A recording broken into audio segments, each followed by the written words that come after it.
Bueno, buenas noches a todos. Gracias por estar aquí. Realmente está lleno este auditorio. Quiere decir que hay un gran interés. El tema de la charla es muy amplio, el tema anunciado. Pero tiene que ver con problemas inmediatos, políticos, sociales, de lucha que tenemos ahora. Y voy a relacionar lo que en el cartel de convocatoria se llama la crisis en América Latina, con los problemas de la lucha que tienen los trabajadores en este momento en Argentina y con la lucha electoral. La importancia de actuar de esta manera, de hacerlo de esta manera, es la siguiente. En primer lugar, en diversas etapas de la historia ha habido crisis, digamos, continentales.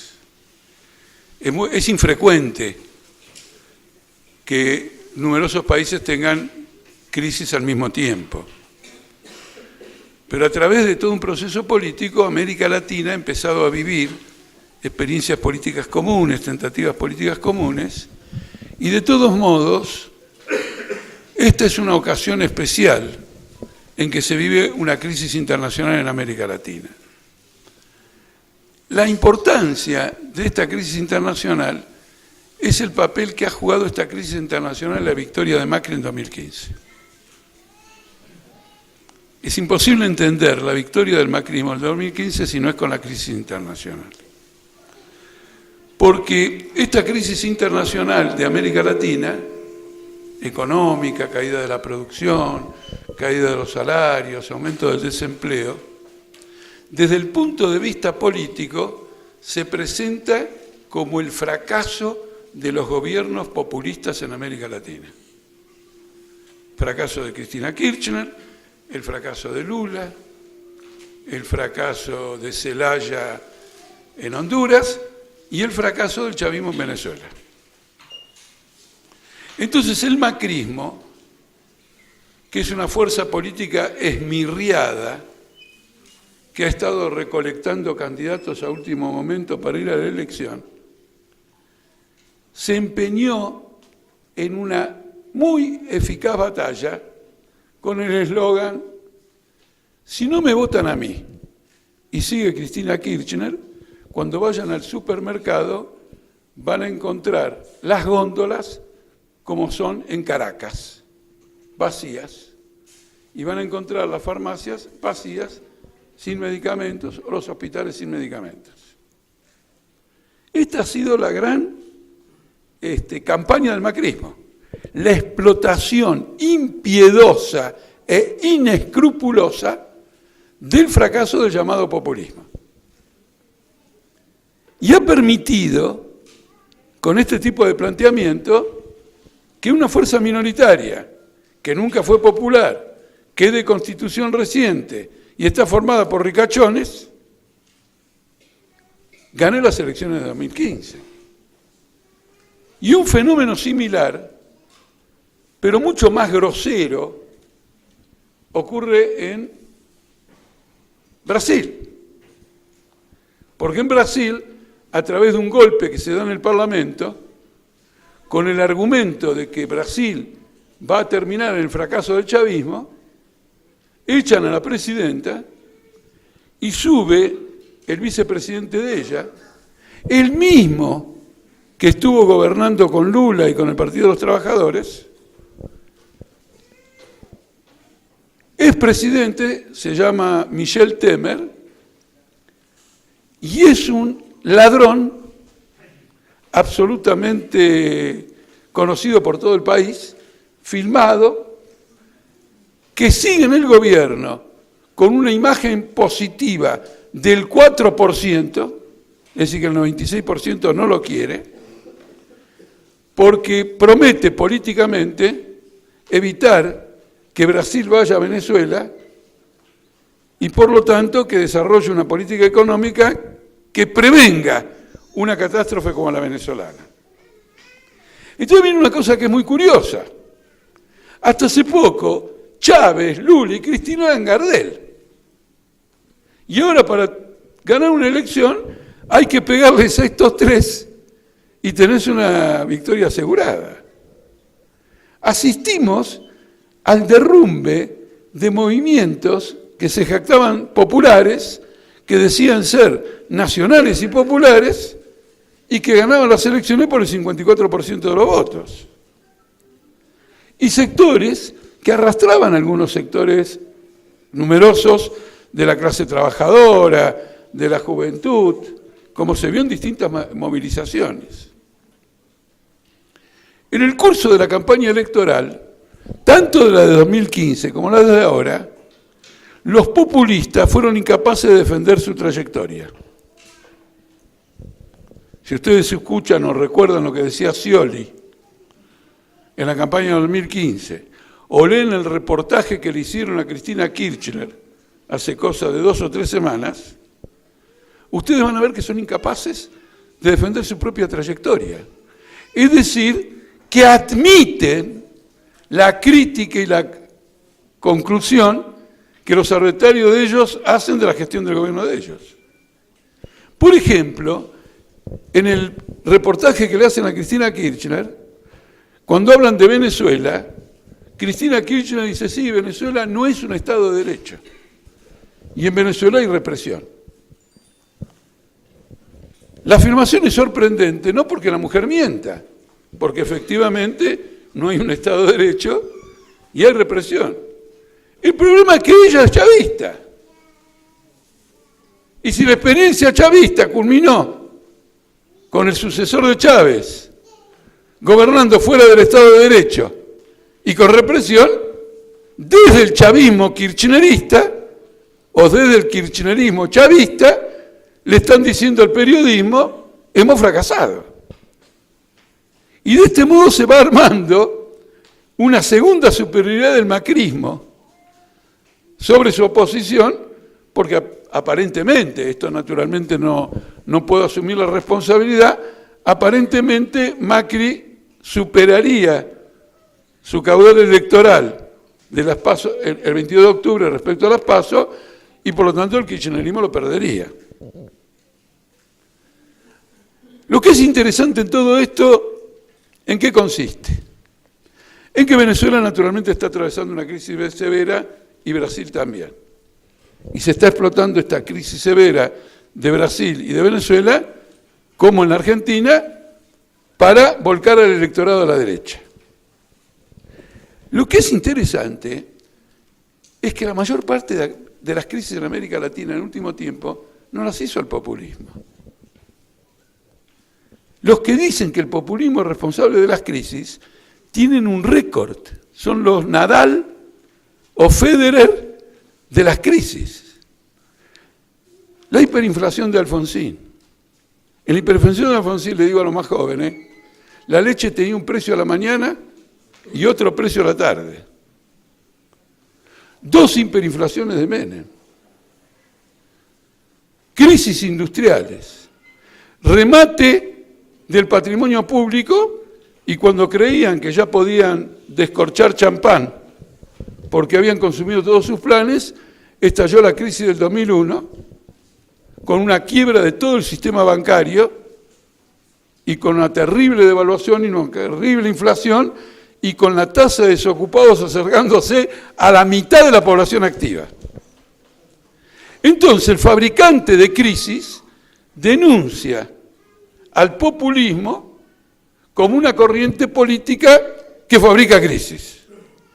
No tiene ninguna autoridad. Y no solo que no tiene ninguna autoridad, sino que en estos años, 2 años de gestión de Macri, hay una sola cosa de la que estamos seguros, que él es el responsable de la próxima crisis. Porque en 2 años ha aumentado la deuda pública de Argentina en 100.000 millones de dólares, en 2 años. Para aumentarla en 40.000, no en 100.000, a la dictadura, no a Macri, necesitó 8 años. Y en 2 logró endeudar a la Argentina en 100.000 millones de dólares a tasas de interés muy altas, ¿no es cierto? Y por lo tanto llevando la deuda pública general de Argentina a 350.000 millones de dólares, cuando el país produce 550.000. Es uno de los porcentajes más elevados que el gobierno anterior de Cristina y el actual de Macri presentan de otro modo, mintiendo en forma descarada a la opinión pública, porque dicen que la deuda es mucho menor, porque le sacan un montón de cosas que es deuda, pero que ellos no están dispuestos a reconocer. Pero la deuda de Argentina es de 350.000 millones de dólares. Quiero recordarles que al final del gobierno de Isabel era de 40, al final del gobierno de Alfonsín era de 44, al final de la dictadura era de 44, ¿no es cierto? Así que hemos hecho un gran recorrido con esa deuda es impagable, esta, como fue en la época de la Rúa, como fue en la época de Alfonsín, gobiernos que quebraron a la Argentina porque no podían pagar la deuda externa. Y este lo ha llevado al máximo. Entonces el próximo creador de una Venezuela en Argentina es Macri. Ustedes ven el sinsentido de todo esto y la explotación inescrupulosa del fracaso del populismo para darle un nuevo intento de tentativa política y de gobierno al macrismo. Y en el caso de Brasil, que es el más fascinante, porque ser un chorro filmado, apoyado por un Congreso con 60% de chorros confesos, y permanecer, sin embargo, en la presidencia, ¿cómo se explica? Porque ejecuta una determinada política, ¿cierto?, de endeudamiento, de entrega, privatizaciones. Hoy Brasil es conocido en Argentina, ¿por qué? Porque hizo una reforma laboral que ha eliminado todos los derechos de los trabajadores brasileños, y la discusión ahora en la Argentina es si Macri va a aplicar la reforma laboral de Temer, o, en definitiva, cuál va a ser esa posición política. Entonces, como ustedes ven, lo que tenemos en América Latina es una tentativa de hacer girar a América Latina hacia la derecha y de llevar la política económica a una posición extrema de concentración y de ataque a los trabajadores que recorre toda América Latina y que afecta a todos los partidos políticos, desde el norte del continente, digamos, hasta el sur. Entonces, esta es la lucha política que tiene que ver con esta campaña electoral y que el macrismo ha explotado en forma absolutamente extraordinaria. Es importante también destacar esta explotación inescrupulosa por lo siguiente. Cuando Cristina Kirchner se va, el país está al borde de una crisis muy grande y en cierto modo ya tiene recorrida esa crisis porque hacía 3 años que no crecía la producción industrial, estaba estancada, había una desocupación que crecía y Kicillof había intentado devaluar la moneda, la había devaluado en enero del 2014, había provocado un golpe, digamos, inflacionario altamente significativo. Sin embargo, hay elecciones en el 2015 y el macrismo le gana al kirchnerismo que le llevaba como candidato a Scioli. Es decir, que el macrismo asume el gobierno de un país que está por una severa crisis. Y a diferencia de Menem, no sube con un gran apoyo popular, saca el 30 y pico % de los votos. Tampoco viene del peronismo. Tampoco tiene apoyo de los sindicatos. Pareciera que la Argentina hubiera estado viviendo en ese momento una crisis general y hubieran puesto en la dirección del país a un piloto que no puede llevar al país a buen puerto. Es decir, que en la Argentina había una crisis política incontrolable. Y la experiencia de estos 2 años demuestra que la única crisis política incontrolable del capitalismo se produce cuando la clase obrera tiene una dirección política, sabe dónde va y se moviliza. Porque fuera de eso, si la crisis va a ser controlada o no va a ser controlada, dependerá de la lucha política de unos y otros, unos por estabilizarse y otros por evitar que se estabilice un gobierno reaccionario, negativo para los intereses obreros, y esta lucha política la está ganando el macrismo. Y un gobierno que se juzgaba de corta duración, El macrismo decía abiertamente, este no dura ni 8 meses, le va a ganar, según las encuestas, las elecciones en todo el país y en la provincia de Buenos Aires. Naturalmente que yo he escuchado, por ejemplo, a los compañeros nuestros del PTS o al propio kirchnerismo, y esto es muy significativo, decir que el macrismo está perdiendo, porque al sacar el 36% de los votos en todo el país, está diciendo que el 67% restante es opositor. Somos más. Ellos son el 36, nosotros somos el 64. El único problema es que del 64 ese, solo el 4% es realmente opositor al macrismo. El otro 60%, en estos 2 años le ha votado todas las leyes al macrismo en el Congreso, donde el macrismo es minoría. Por lo tanto, el giro político antikirchnerista que encabeza Macri está acompañado por el kirchnerismo. Y vemos un fenómeno muy interesante que debe servir de experiencia, de ilustración, que cuando la burguesía quiere abandonar un modelo económico, porque ya lo estrujó bastante y no le da más ningún beneficio, es capaz de instalar una nueva fuerza para cambiar, pero de usar a toda la fuerza ya existente para que acompañen ese cambio. En el año 2013, Massa rompe con Cristina Kirchner y gana la provincia de Buenos Aires. Es decir, ¿de dónde salió Macri? Salió de la victoria de Massa. ¿Y Massa quién fue? El jefe de gabinete de Cristina Kirchner. El giro derechista empezó desde el campo kirchnerista, como una ruptura al interior del kirchnerismo, que luego se fue acentuando. Quiero señalar esto desde ya para que vean el rumbo que los grandes intereses económicos están tratando de imprimir a América Latina y hasta qué punto las llamadas fuerzas populistas, a partir de la pretensión de producir este giro, acompañan el giro y no son la fuerza de resistencia al giro. Por ejemplo, a través de un trámite parlamentario, echan a una mujer argumentando que pagaba mal el presupuesto, es decir, hacía lo siguiente, no tenía plata para pagar algo, pedía un crédito, lo pagaba y eso no estaba autorizado. Pero luego de pagarlo, con un crédito, juntaba la plata y devolvía el crédito.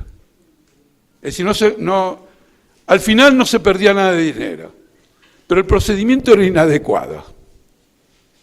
La voltearon. ¿Quiénes la voltearon? Tipos que se robaron 4.000 millones de dólares, que tienen cuenta en el exterior. Por ejemplo, gran parte de los que la voltearon están presos. Hay como 100 presos. ¿Se dan cuenta? Una banda de chorros volteó a una presidenta, después fueron todos en cana, pero por lo menos lograron instalar en el gobierno al tipo de ellos. Y ahora la expectativa es que salga una ley de amnistía que los libera absolutamente a todos. La pregunta es, ¿cuál es el partido político que dirige los sindicatos? ¿Cuál es el partido político que conquistó apoyo popular en las urnas? El Partido de los Trabajadores, el partido de Lula. Y el partido de Lula permitió, sin un pequeño parito general, sin una huelguita chiquita, permitió que le volteen una presidenta por un trámite parlamentario un grupo de ladrones. En cualquier país donde francamente hubiera fuerzas opositoras y fuerzas combativas, hay una huelga general y no la pueden echar, denunciando que hay un golpe de Estado. Imagínense una huelga general que se declara para evitar un golpe de Estado, tiene una buena justificación política. Entonces, una conclusión que quiero sacar es que el arranque del giro a la derecha nace del interior del movimiento populista, lo cual demuestra que es un movimiento de la propia burguesía, que luego va a cristalizar en la victoria de Macri, pero podía haber cristalizado en el 2015 en una victoria de Massa. o podía haber cristalizado una victoria de Scioli. Y ahí viene el tema permanente de los medios, que nosotros dijimos que Scioli y Macri eran lo mismo, y creen todavía que no es lo mismo. Y la prueba es que lo mismo es que todos los diputados del Frente para la Victoria, el Partido Justicialista, además y todo lo demás, votan las leyes de Macri. Y acá hay un detalle, lo voy a incorporar, aunque alargue un poquito la exposición, que claro, no tenemos la prueba de que hubiera hecho Scioli. Aunque tenemos la prueba que los de Scioli votan los de Macri. Pero hay gente que se empecina y dice, pero no me das la prueba de que si Scioli hubiera sido presidente hubiera sido diferente. Y bueno, es lo que está ocurriendo en Ecuador. En Ecuador ganó Scioli, es decir, el candidato designado por el presidente Rafael Correa, que era Cristina Kirchner allá. Le ganó al Macri de allá.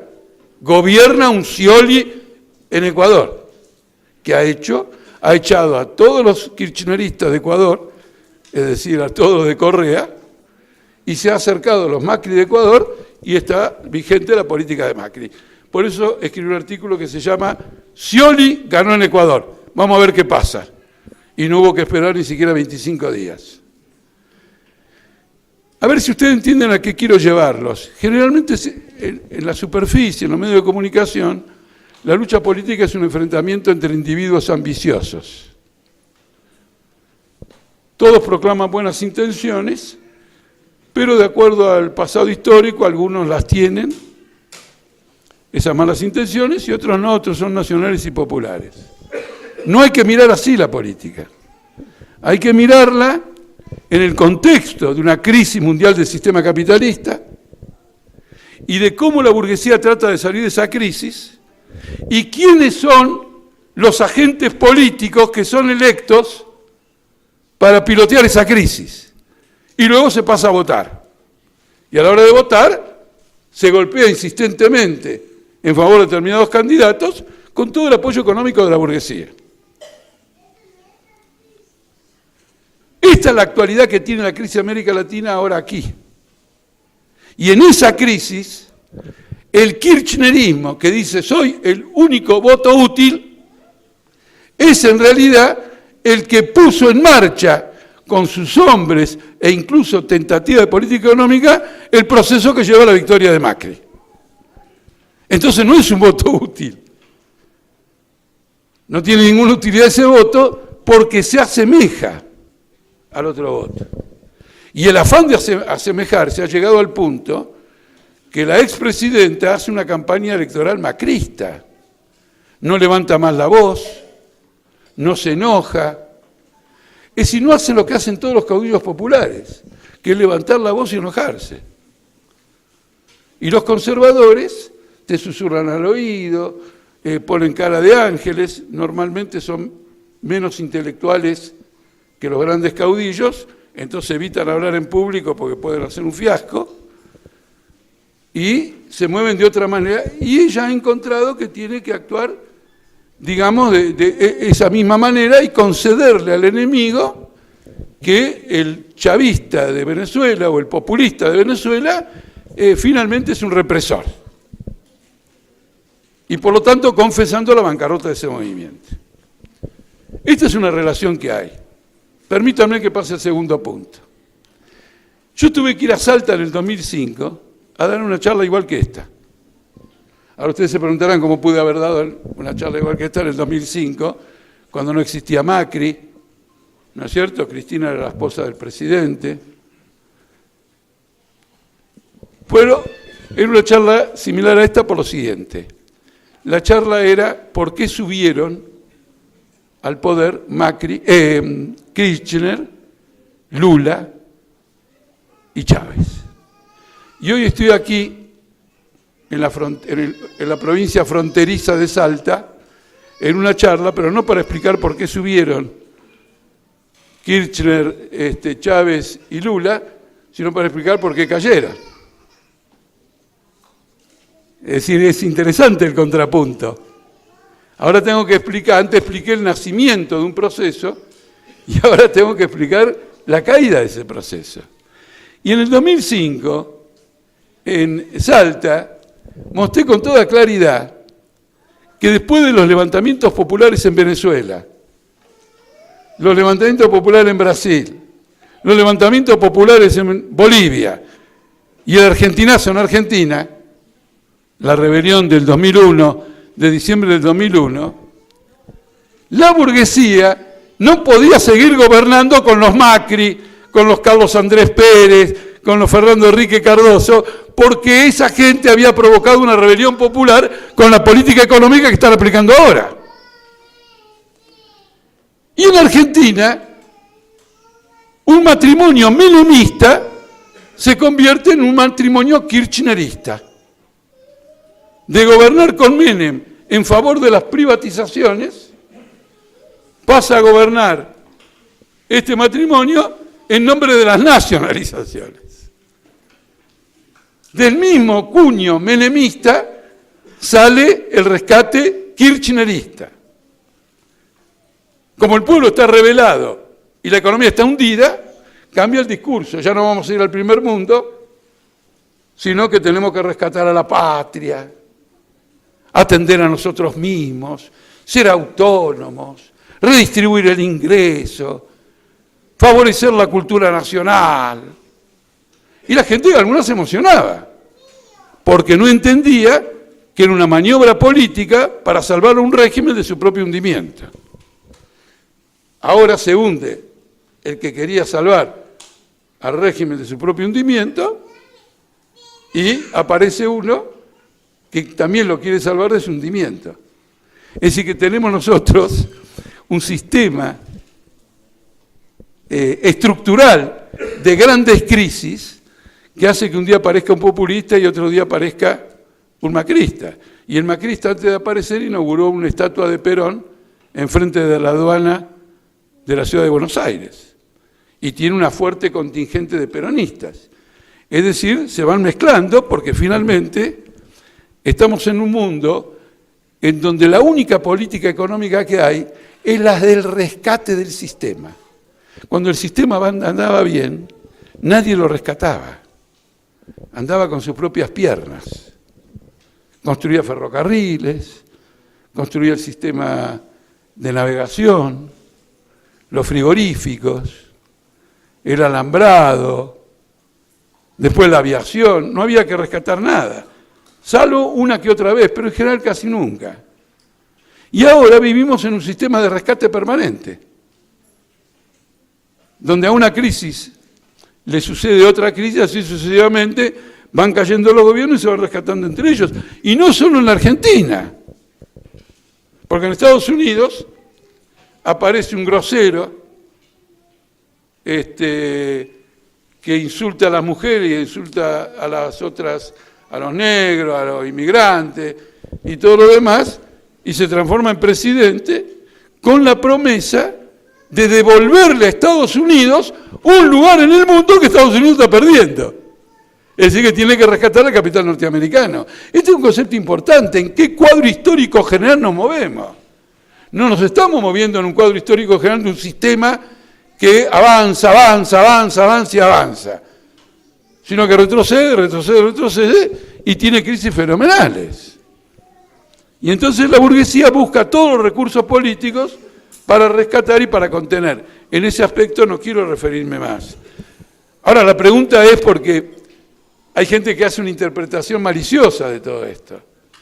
¿Qué es lo que dicen? Bueno, si cuando están los populistas fracasan, vienen los neoliberales, fracasan, vienen los populistas, con esta rotación, el sistema se va salvando y ustedes de la izquierda no cuentan.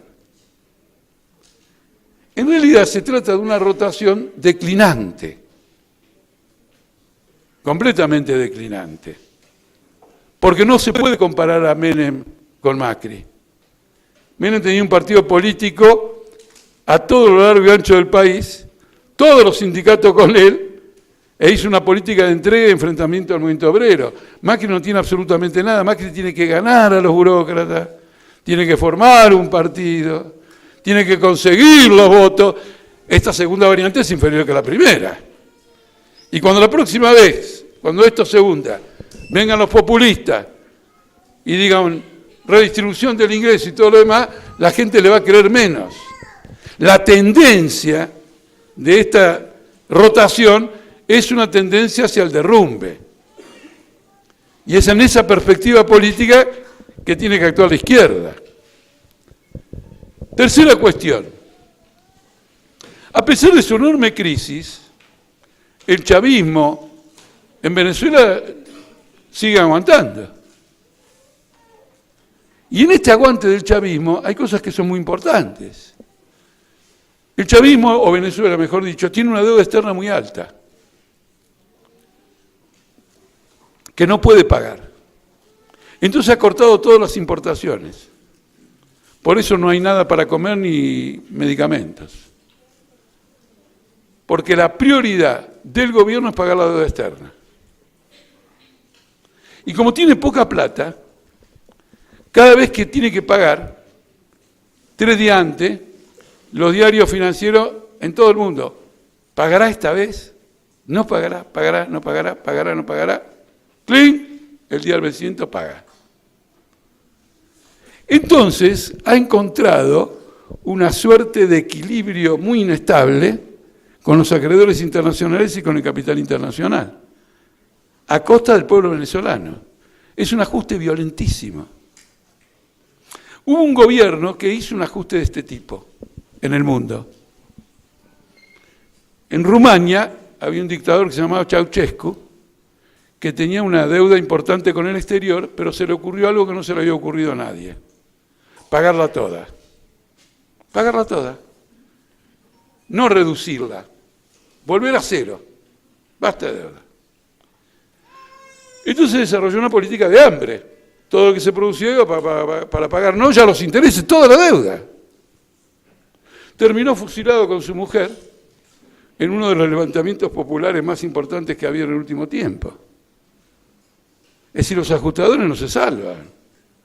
Lo hagan con el capital internacional o no lo hagan con el capital internacional. Entonces va cumpliendo sistemáticamente con todo esto y además está buscando dinero de parte de China, que ya le ha dado mucho, y de parte de Rusia. Y Rusia le ha pedido que privatice parte de la industria petrolera. Y está tratando de privatizarla, nacionales y populares. Ahora bien, ¿por qué no hay una movida para derrocarlo? Pero realmente impulsada por el capital internacional. ¿Por qué hay tanto diálogo para encontrar para una reconciliación nacional en Venezuela? Esto no lo ha explicado nadie. El capital internacional está dividido. Una parte quiere mandarlo al diablo y hacerlo de Macri, pero en una escala mucho más sangrienta, económicamente hablando. Porque la crisis que dejó Cristina Kirchner a Macri es un poroto al lado de la que dejaría Maduro al que fuera a venir. ¿No es cierto? Entonces hay una división, porque en el capital internacional está la idea de que el rescate de Venezuela de esta crisis, si ellos lograran imponer un Macri, sería imposible de financiar. En el diario Clarín, una figura re importante de la finanza internacional, que además es venezolano, consideró que para rescatar a Venezuela y devolverla a un comienzo de salida, se necesitarían 200.000 millones de dólares.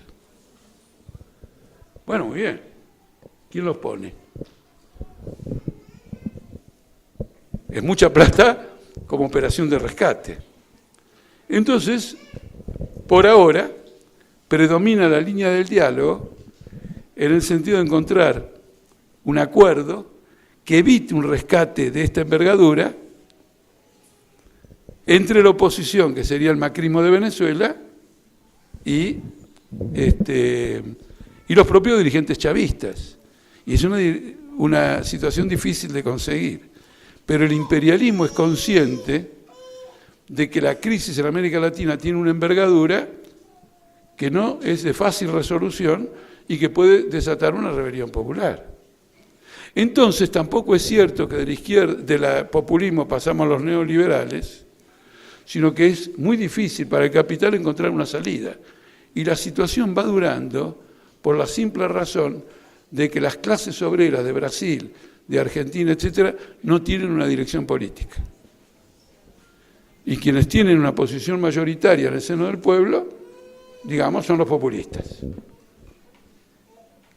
A pesar de la enorme responsabilidad que tienen en la ejecución de esta propia crisis. En el caso de Brasil, ya que el tema incluía a Brasil, Brasil tiene la peor crisis desde Portugal se mandó un emperador a principios del siglo XIX y que convirtió a Brasil en una monarquía. La peor crisis de 200 años, peor que la del año 30, con una tasa de desocupación fenomenal. Y no hay ningún signo de reactivación. Y toda la línea política es bloquear la reactivación para obligar a Brasil que venda a las empresas estatales más lucrativas. Entonces, ¿cuál es la salida que dio la derecha? No dio ninguna salida.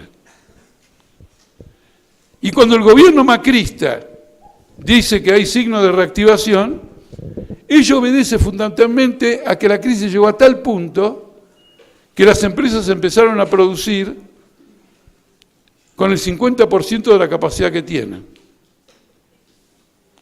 Entonces, sin necesidad de invertir, si hay una suba de la demanda, aumentan la producción. ¿Está claro? Tienen un 50% sin usar, usan un poquito más del 10% y aumentan.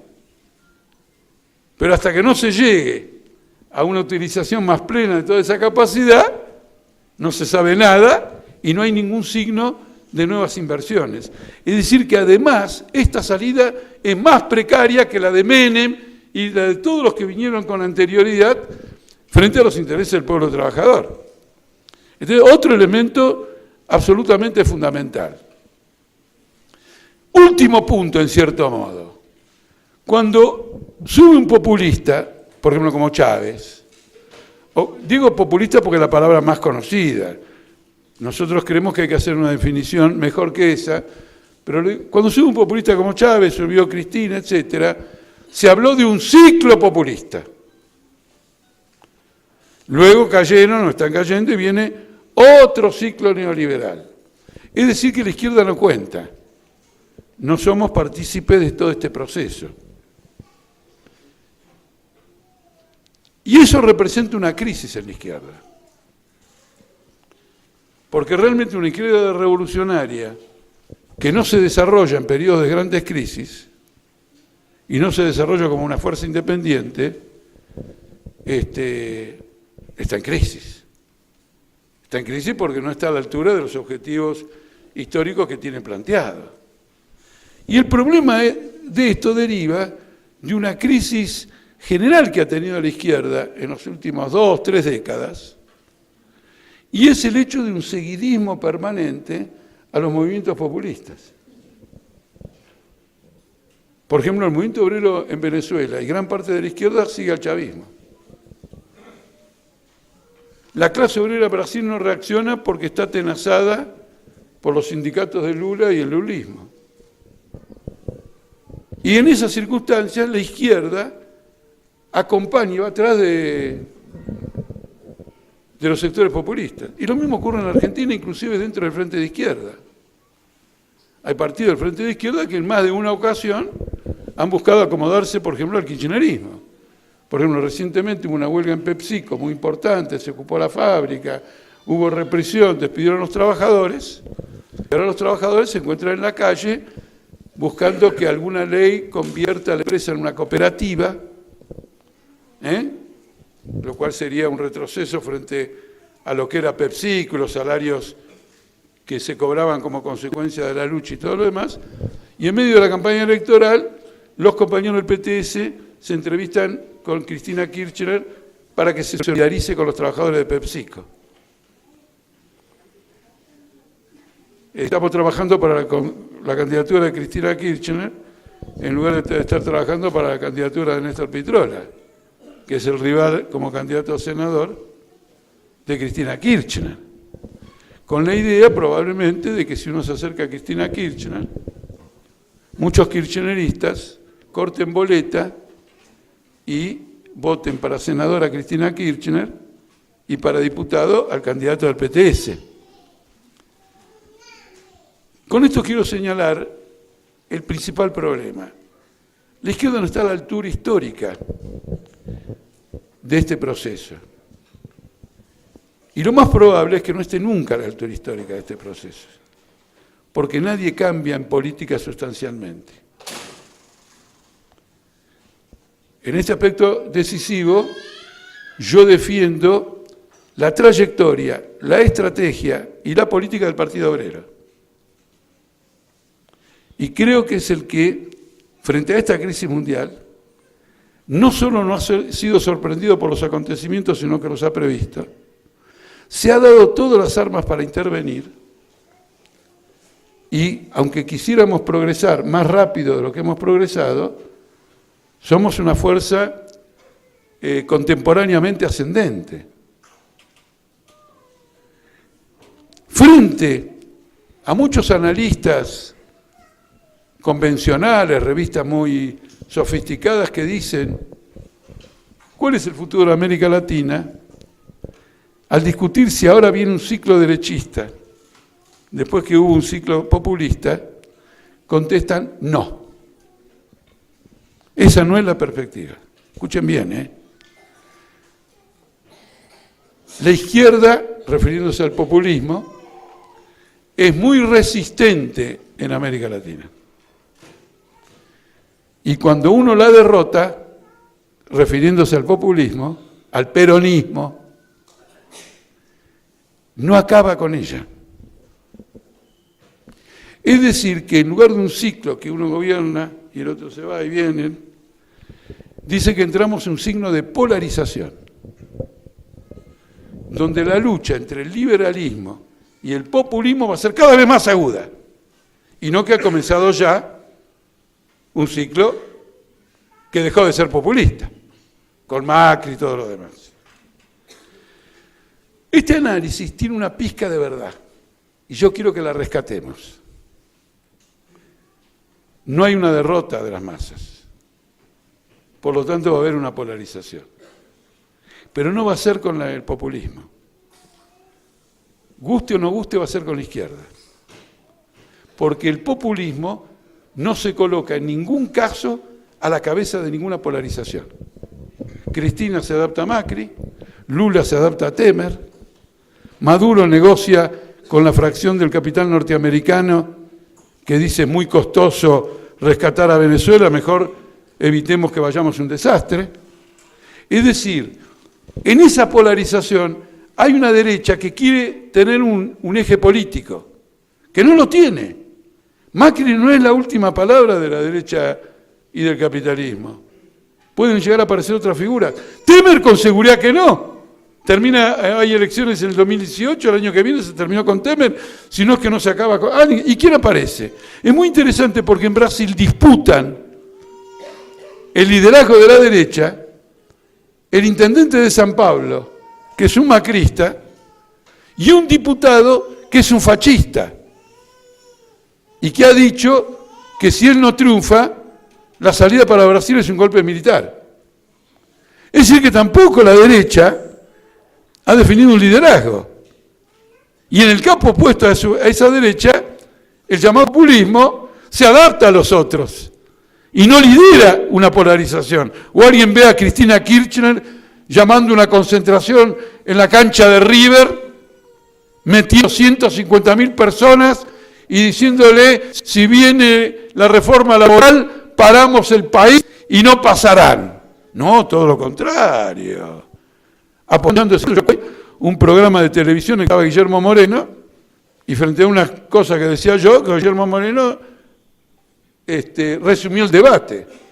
La gran diferencia que tengo con la mía es muy sencilla. Yo quiero que este gobierno dure y él no.